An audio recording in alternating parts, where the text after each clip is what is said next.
So you're not going to answer the question if you're running. But I'd love to, but I can't. I'm not allowed to legally. Okay. If I said it, it has a whole. It's ridiculous. What would you do, thinking through this? You surprised me one night with an answer. I asked you, what would you do differently? And you said, I'd stop fighting with the media because they're corrupt and a waste of my time. Did you really mean that? You would stop fighting with the media? Well, I think I fight with them a lot less. I mean, I believe the term fake news emanated from me. I think it's branded right across I think it was tattooed into their foreheads. I think I've explained that. Yeah.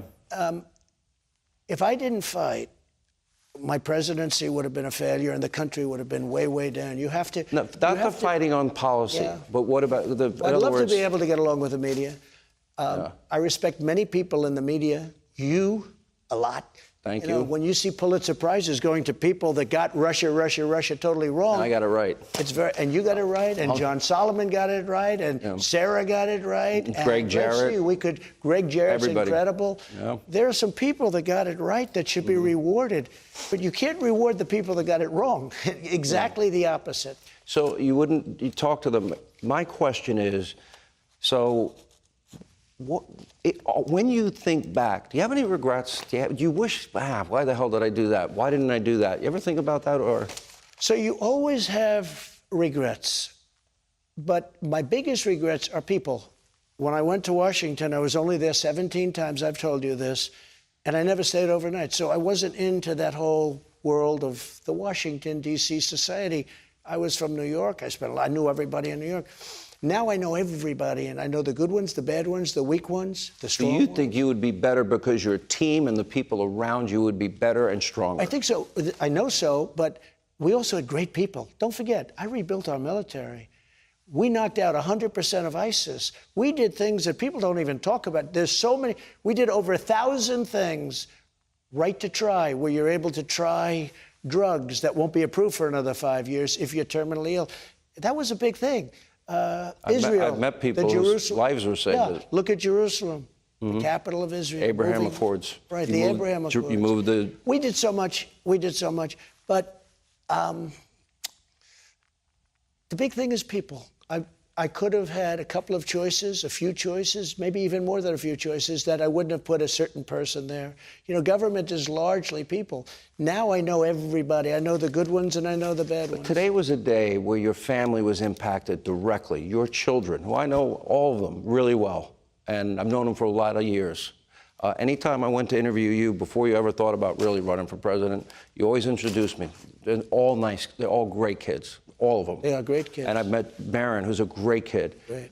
And, I've watched now, you watch what happened to them today and what they've all had to go through and all the depositions and all the legal stuff that goes on. Do you worry about putting other people, what Melania had to go through and Barron had to go through, do you worry about putting them back in that situation? In other words, I'm going to put it nicely, you're a golfer. Yeah. Why don't you just play golf? Why would you want to give up a great life and go back to that hellhole? Because I love the country, and we were so close. Before COVID came in, we had a country like never in history. We were going up, and even with that, I saw your friend Laura the other night do a show on the numbers, the tremendous numbers with COVID. And again, when it came, nobody knew what it was. Yeah. It was China's gift to us, okay? A horrible gift. But even with COVID, my numbers are better than anybody's numbers in decades. You could add Bush and Obama together.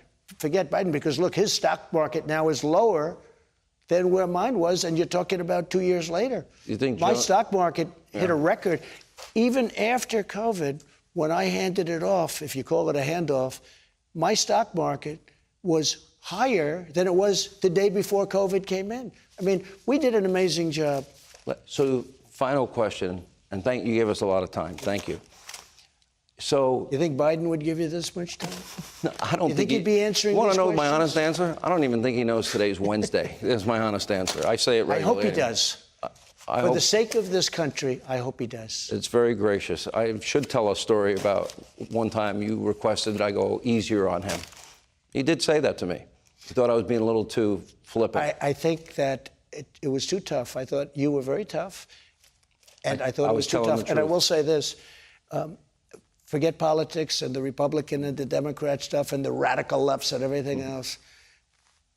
I want somebody that's a great leader. I want somebody that can stand toe-to-toe with President Xi of China. You can go, I said this the other day, you could go all over Hollywood and try and get somebody to play the role of President Xi, the president of China. There is no actor like that. There's nobody like that. These are fierce people. He's a fierce man. I was a very good friend of his until COVID came in. Then I gave him up. I said, this is too much. Yeah. You know, I made a unbelievable trade deal with China. I made an Wasn't it $500 unbelievable billion? trade deal, getting rid of NAFTA, the worst trade deal ever made, and replacing it with the USMCA, that now Mexico and Canada want to renegotiate because the deal is so good. We did unbelievable things, but we need our sharpest people, because people like President Xi, like Macron, like I could name so many of them, like Putin, but of course right now he's having a different kind of a spell. But let me tell you, these are fierce people. They're smart, they're tough, they don't know about losing. Putin's having a hard time. And be very careful what's happening. He's being handled incorrectly. But these are very strong, smart people. And beyond Republican or Democrat, I want to see somebody that's great. You want Joe Biden to succeed? I would rather have him succeed incredibly, even if it meant a much tougher and maybe even a loss. I want to see what's good for the country. If I had my choice of having this mess that we're having there right now, this country is a mess. This country's not going to survive. The way it's going right now, it's not going to survive. So you'd be willing to go through all the hell that we talked about today and all that you've been through all these 6 years because you put your country first. Is this a calling for you? I put the country first, yeah. I mean, it's... I had you knew me long before I ran for politics. I had one of the great lives. I had the greatest places in the world. I had the greatest... Everybody should live your life. No, Yeah. the most incredible But you worked life. hard, yeah. You know, it's very funny. I was heading into a big event at the convention center, Robin Hood. You know what Robin Hood is? Yeah. Tremendous numbers, like 4,000 or 5,000 people. And half the people were cheering wildly, and half the people were booing. I had just announced that I was running. My wife looked at me, Melania, she said, "Do you know, darling, nobody's ever booed? I've never heard anybody booing you before." I said, "Welcome to the world of politics," right? Hey, Sean Hannity here. Hey, click here to subscribe to Fox News YouTube page and catch our hottest interviews and most compelling analysis. You will not get it anywhere else.